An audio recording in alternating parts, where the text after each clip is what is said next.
Meus irmãos, vamos à palavra, só que seria uma mensagem maior, eu vou dividi-la aqui em dois, porque o tema, decisões sábias, né? Eu pontuei aqui um pouco mais daquilo que eu vou apresentar hoje, e aí fica para outro dia, outra quinta-feira ou um domingo, de forma que a mensagem vai ficar pela metade, não é? E a gente vai, em outro momento, expressar o restante. Nós, irmãos, entendemos que decisões sábias é um tema do momento, é um tema para hoje, porque assim como necessitamos de recomeço, num momento como esse, não é? Retomada, e precisamos de restauração, nós precisamos agora, estamos, quem sabe, alguns irmãos, diante de decisões. E nós queremos então trabalhar com alguns aspectos dessas decisões relacionadas à palavra. Agora, tem um filósofo, e eu quero começar com ele, porque é o oposto daquilo que a gente pensa, para que a gente também reflita, porque ele diz algo que merece a gente pontuar, que é o Jean-Paul Sartre, não é? Já conhecido de quem tem a afeição à leitura, principalmente de cunho filosófico, não é? Bebe muito desse filósofo aí, que é um francês, nasceu e morreu na França, não é? E tinha, hoje é chamado o pai do existencialismo. Ele chegou a dizer o seguinte: a escolha é possível, Sartre, em certo sentido, você escolher. Porém, o que não é possível é não escolher. Eu posso sempre escolher, mas devo estar ciente de que, se não escolher, assim mesmo estarei escolhendo. Não é? O trocadilho de palavras. O que ele quer dizer de fato aqui é que você não tem outra escolha. Senão, se você não escolher, você de qualquer forma está fazendo uma escolha. Não há um campo neutro. Não é? É o que Sartre está colocando aqui. Ele também, é uma frase dele: somos indivíduos livres e nossa liberdade nos condena a tomarmos decisões durante toda a nossa vida. Não existem valores ou regras eternas. Aqui é que ele cai do cavalo, né? A partir das quais podemos nos guiar. E isto torna mais importantes nossas decisões, nossas escolhas.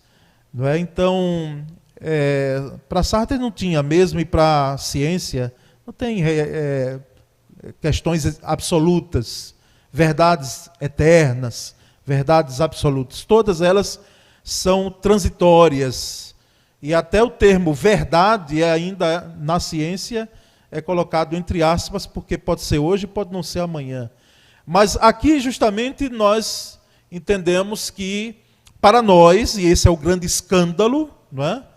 Para aqueles que são agnósticos, ateus e até para a própria ciência, chegarmos e dizermos que existe sim uma verdade absoluta, que existem verdades que são concretas, elas são reais para nós. E aí alguém pode fazer a leitura de que nós estamos nos ufanando com isso, não é? Nos orgulhando, não tem hipótese alguma, porque quem falou de fato isso foi Jesus, e que por isso nós estamos, não é, colocando essa questão em relação a verdades que são eternas. Mas, irmãos, como tomar, uma vez que o Sartre coloca aí a questão de escolhas, não é? Como tomar decisões sábias, observando os princípios da palavra de Deus, que é o que nos interessa, não é? Que é o que importa para nós. Como tomar essas decisões sábias? Como fazer essas decisões sábias? Então, ali já tem na tela a primeira ponte, o primeiro aspecto que a gente pode colocar para os irmãos em relação a decisões sábias. Nunca tome uma decisão que eu leve a desobedecer ao ensino da palavra, ao ensino da Bíblia. Nunca tome uma decisão que vai de encontro à palavra. E aí nós temos o texto de segunda carta de Paulo a Timóteo, capítulo 3, versículo 16, onde ele diz: toda a escritura é inspirada por Deus e útil para o ensino, para a repreensão, para a correção e para a instrução na justiça. Então, a escritura, a palavra, ela norteia as nossas decisões. Ela não vai estar dizendo de forma minuciosa o que você e eu temos que fazer, porque tem alguém que pode ser que pense dessa forma. Deixa eu ver se eu tenho que comprar aquele imóvel, se eu vou vender o imóvel, se eu vou trocar o carro, vou ver o que a palavra está dizendo aqui. Não, não vá por aí que não é dessa forma que você vai tomar decisões sábias, não, mesmo tendo uma boa ferramenta que é a palavra. Vão ser através dos princípios da palavra que você vai tomar decisões sábias. Agora, nunca tome algo que você já sabe que a palavra está dizendo que é errado, é incorreto. Não é? Por exemplo, mentira. A palavra já diz que a mentira é algo que não faz parte do nosso DNA cristão. Então, algo que já nasce, uma decisão que nasce baseada na mentira, é uma decisão que está de encontro à palavra. E aí vai, eu citei só uma. Então, nada de querermos argumentar em relação à palavra, como se a palavra fizesse concessões. Não é? A palavra de Deus, ela norteia justamente para o nosso próprio bem e glorificação do nome de Cristo. É nesse sentido. E ela pode dizer de forma direta, como ela diz sobre a mentira, como ela diz sobre a prostituição, como ela diz sobre outras coisas que não prestam mesmo, diante da prática que não condiz à conduta cristã, como ela pode dizer de forma indireta. Na Bíblia, por exemplo, nós temos claramente de que o uso exagerado da bebida, que leva à embriaguez de uma forma geral, não é? Ela é condenada pelas Escrituras. Mas nós não temos menção do fumo, de fumar, de algo sobre o tabagismo, mas indiretamente nós temos sim. Não é? Porque a Bíblia diz que o nosso corpo é templo do Espírito Santo e os próprios órgãos de saúde têm propagado de que, inclusive até de forma assustadora mesmo. Um dia desse eu estava comprando alguma coisa e quando vi as fotos, missionária Ruth, na capa, eu não sei como a pessoa ainda continua, é porque a dependência química é grande, não é? A nicotina pede, o corpo pede, enfim. Mas ali tinha umas cenas ali de que se o sujeito olhasse bem, é porque não importa para aquele que às vezes está fazendo uso do tabagismo, por mais que se tenha essa forma de conscientização. Mas na Bíblia, indiretamente, está dizendo que eu não devo, aliás, fazer uso do tabagismo, porque meu coração, meu pulmão, né, esses órgãos vitais, eles não prestarão. Eles entrarão mesmo em xeque. Não é? Eu tive ovelhas, e aqui na Piba, não é? Que chegaram para Cristo, glória a Deus, mas já chegaram com o pulmão arrebentado. Não é? E não viveu mais, porque teve um câncer de pulmão. Então aí nós vamos, irmãos, entender que esse primeiro aspecto nós precisamos tomar decisões onde elas têm uma consonância com a palavra. Então eu coloquei na forma negativa: nunca tome uma decisão que eu leve a desobedecer ao ensino da palavra. Tá certo? Segundo, evite decisões baseadas nas emoções e sentimentos. Evite em nome de Jesus, porque se você me perguntar, pastor, mas a emoção e sentimento é ruim? Não. Nós somos feitos de emoções também e de sentimentos, temos. A pessoa que não se emociona, que não tem sentimentos, ela não está bem, ela está doente. Não é? Porque o normal é que nós tenhamos emoções. Por mais que sejamos aquelas pessoas que não demonstrem isso, não é? Publicamente, mas decisões geralmente tomadas nas emoções ou pelas emoções, movidas pelas emoções, pelos sentimentos, elas têm tudo para dar errado. Porque nós temos um texto na palavra 2 Coríntios 5:7, onde o próprio apóstolo Paulo ele diz, olha, porque vivemos por fé e não pelo que vemos. Geralmente os nossos sentidos é muito daquilo que a gente, e o próprio termo já diz, é daquilo que a gente sente. Não é? Então não vá nessa aí, eu estou sentindo de que devo fazer isso. Não sinta não, meu irmão, assim não. Tem as emoções, tem os sentimentos, mas não tome as decisões da sua vida baseado apenas em sentimentos, em emoções. As emoções, elas não são confiáveis. Né? Inclusive, um livro que eu li há um tempo atrás, trabalha muito bem esse aspecto das emoções, em servir a Deus por emoções, né? por essa parte de sentimento de que muitas vezes as pessoas se apegam, mas nós sabemos que ela tem implicações em relação a decisões que não devem ser levadas em consideração, tá certo? Então, segundo, evite tomar decisões baseadas nas emoções e sentimentos. Um terceiro aspecto em relação a decisões sábias, evite a precipitação no agir. Evite a precipitação no agir. Provérbios 19:2, o sábio Salomão disse, não é bom ter zelo sem conhecimento, nem ser precipitado e perder o caminho. Não é? A primeira parte do versículo é maravilhosa. Eu queria até comentar, mas já vou logo para a segunda, que é o foco. Nem ser precipitado, não é bom ser precipitado e perder o caminho. Porque é o que acontece com algumas pessoas, alguns irmãos nossos, e quem sabe aconteceu com você. Na precipitação, você perdeu o caminho. Então, evite a precipitação no agir. Eu pregando um domingo desse aí, antes da pandemia, eu disse que o oposto também é verdadeiro. Cuidado com a vagarosidade, né? E nós vamos ver lá na frente. Aquele que é vagaroso demais no decidir, a oportunidade passa por ele, dá tchau, diz até logo, e ele fica lá ainda de boca aberta esperando. Mas já passou, já foi embora. Mas aqui a precipitação, irmãos, ela está dizendo, a palavra está dizendo para nós que aquele que é precipitado, e a precipitação, ela muitas vezes nos leva a perder o caminho. Então evite tomar decisões na precipitação. Tem gente que é rápido demais para tomar as coisas. Não é? Quem sabe é você. Na família geralmente tem. No casal, não é? Quem é casado aqui sabe. Tem um que é muito mais, olha, tranquilo, não é? Mas o outro, porque nós somos diferentes, Deus já colocou assim para trazer equilíbrio ao casamento. Aí o homem ou mulher, um dos dois, é muito mais rápido, é elétrico para tomar algumas decisões.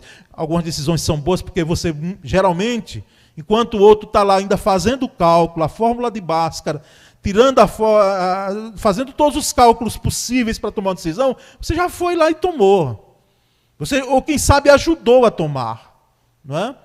Mas, às vezes, é bom, mas tem momentos também que nós perdemos o caminho. Não é?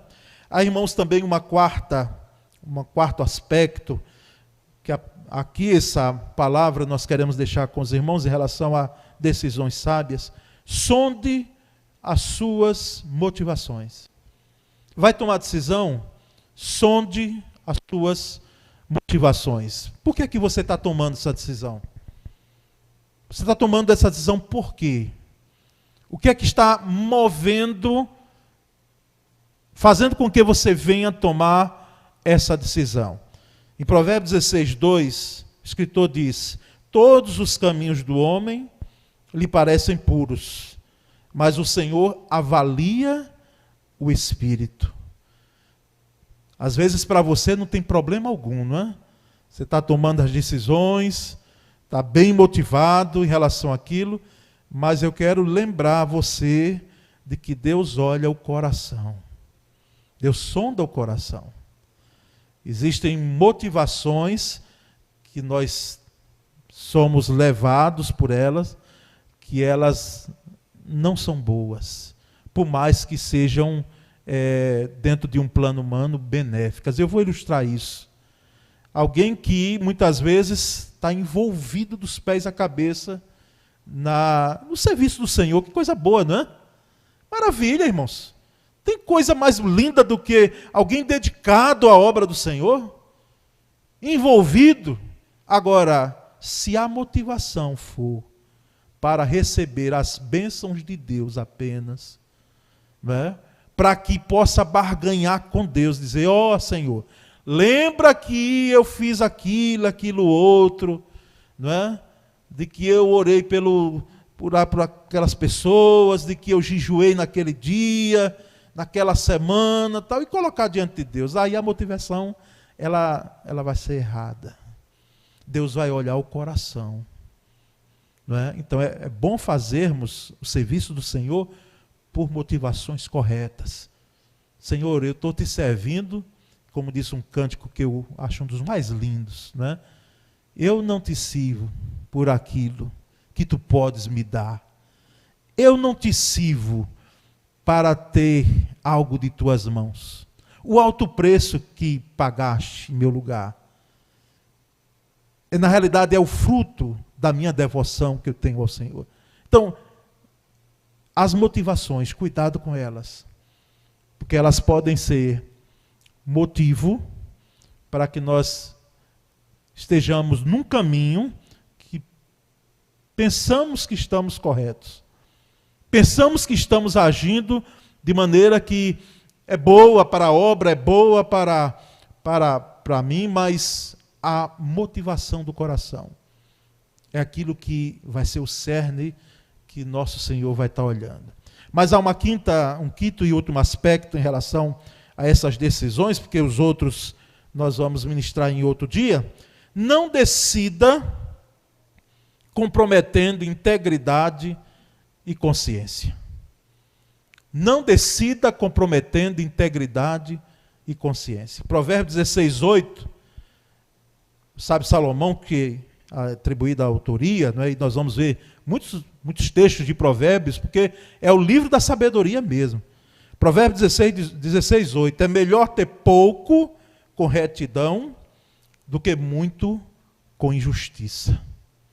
É melhor ter pouco com retidão do que muito com injustiça. Tem muita gente sendo injusta, não é? Tem muita gente sendo injusta nas suas relações financeiras. E é lamentável quando temos dentro dos arraiais evangélicos. Há um tempo atrás, alguém esteve aqui no gabinete, né, e pastor muitas vezes está para tudo, sabe, irmãos? Aí alguém chegou aqui com muito jeito e eu dei graças a Deus que ele veio conversar comigo. Só pastor Paulo Sérgio, eu vim conversar com o senhor aqui porque é uma ovelha sua, não é?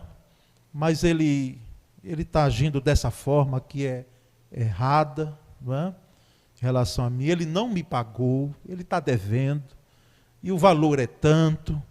Eu não vim aqui para o senhor falar com ele, mas vim expor a questão, tem me incomodado, já cobrei, já falei, entendeu? Ele às vezes sorri, diz que vai pagar, mas, e eu não quero colocar na justiça, não quero mover um processo em relação a ele. Então eu vim aqui comunicar ao senhor de que está ocorrendo esse fato. E na realidade eu vim foi pedir oração. Tá? Eu digo, meu irmão, eu vou orar, mas eu vou orar também para Deus me dar sabedoria de que como eu vou lidar com esse negócio. Porque tem coisas que a gente só ora mesmo. Não é? Que nenhum esposo saiba muitas vezes o que a gente ouve em gabinete, até porque é algo que diante da lei, diante de Deus e diante da pessoa que tem a confiança, abre o seu coração, esposo e esposa. E filhos, às vezes, que vêm também, comentam, enfim, faz parte da... Agora, esse eu orei, e eu disse, Senhor, na realidade é para falar com ele. eu vou orar mais um pouco, quase coloco um jejum, irmãos. Quase coloco. Porque muitas vezes, olhe, deixa a igreja. Deixa. O pastor está se metendo na minha vida particular. E ainda vai brigar com o outro. Como é que você foi dizer ao pastor? Mas eu conhecendo, né? Ele disse, não, ele é ovelha. Se for ovelha, vai me ouvir. Se for ovelha, vai me ouvir. E aí conversamos, não é? Entendeu? Demorou a pagar. Mas pagou. Pagou. Do início, quando eu expus o assunto, ficou meio chateado assim, fazia cara, eu digo, não pode desarmar, meu irmão, eu estou aqui para desarmar, estou aqui para ajudar o irmão. Porque, irmãos, não adianta. Uma coisa, se não pudesse, de fato, porque às vezes tem situações, mas que se deixasse claro isso, e que se procurasse o diálogo, que se visse uma forma, mas muitas vezes na atitude de injustiça mesmo, uma atitude que não convém ao cristão. Não decida nada comprometendo sua integridade, tá certo? Estamos no ano eleitoral, né? Vou até falar pouco. Para não incorrer em erro. Mas olha, o que a gente nota, meus irmãos, muitas vezes até de segmentos religiosos, de igreja, para que haja benefícios, entendeu?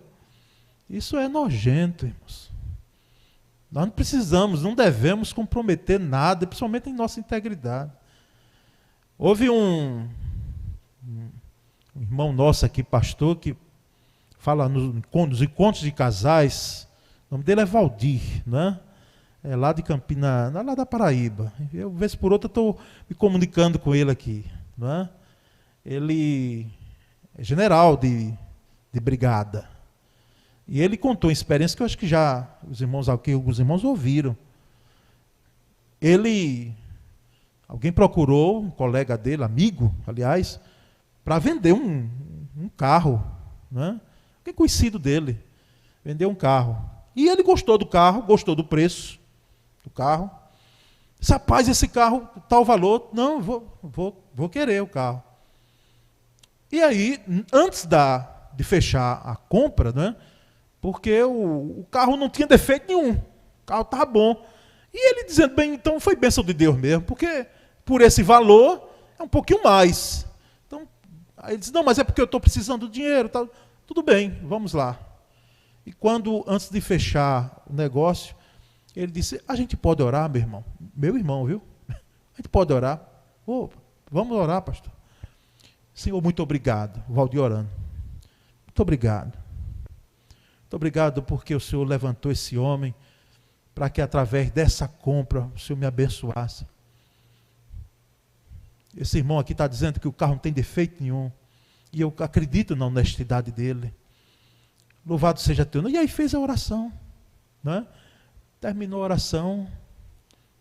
Aí o que ia vender o carro disse, pastor, eu preciso lhe dizer umas coisas. Olha, o carro tem um defeito em tal lugar, tem um tal defeito em tal lugar, está assim. Ele disse, bendita oração. Meu irmão, bendita oração, porque o irmão ia me vender o carro, eu pensando que o carro estava, né, sem problema algum, como o irmão estava dizendo. Então, o que é isso? Não se comprometa com nada, tomando uma decisão de vender ou de comprar, onde a sua integridade está em xeque. Onde a sua integridade está em xeque. Esses são 5 aspectos, irmãos, que eu quero deixar aqui com os irmãos, em relação a decisões sábias, e que nós tenhamos mesmo sabedoria no decidir. Porque muitas vezes a gente pensa que é fácil, não é não. Temos duas situações, e às vezes a gente não sabe que caminho tomar, não é? Mas o Espírito de Deus, nós vamos ver nos outros aspectos, ele nos ilumina, ele nos orienta. E através desses aqui, né, sondando motivação, não se envolvendo, não colocando a nossa integridade em xeque, colocamos as decisões também baseadas, não colocando as decisões baseadas em sentimentos, não é? Evitando precipitação, não pensando que as coisas são feitas de acordo, de encontro à palavra. Não é? Então, tudo isso aí vai nos ajudar a termos decisões sábias. Amém, irmãos? Graças a Deus. Eu quero orar com os irmãos aqui. Então, vamos observar esses preceitos. Eu dou graças a Deus porque alguns irmãos aí estavam anotando aí, né? Mesmo que você não anotou, mas vai ficar gravado no YouTube lá, vá de novo lá e veja esses 5 aspectos. Leve no seu coração, irmãos, porque isso é saúde para a gente, isso é vida para a gente. Né? É bênção, como a gente chama, não é? Vamos orar. Pai bendito, muito obrigado. Obrigado porque o Senhor não nos fez robôs, máquinas, nos deu a liberdade de escolhas, de fazermos decisões, louvado seja o teu nome por isso, mas nós necessitamos tomar decisões sábias, prudentes, baseadas nos princípios da tua palavra. E nós, ó Deus, te agradecemos porque é ela quem nos norteia, é a bússola para que nós possamos ter decisões que sejam saudáveis para a nossa vida. Nós, pois, rendemos a Ti toda a honra e toda a glória, que nós possamos praticar, viver essa palavra, viver esses princípios, essas orientações, para que possamos ter bom êxito. Lembramos de um texto da palavra, que diz que Davi tinha sucesso em tudo que fazia, porque o Senhor era com ele. Dá-nos, ó Deus, sucesso em tudo que possamos fazer e nos nossos empreendimentos, porque, Senhor, sabemos que por misericórdia e graça o Senhor está conosco. É a grande diferença que faz em nossa vida. Nós oramos e agradecemos em nome de Jesus. Amém. Glória a Deus. Graças a Deus.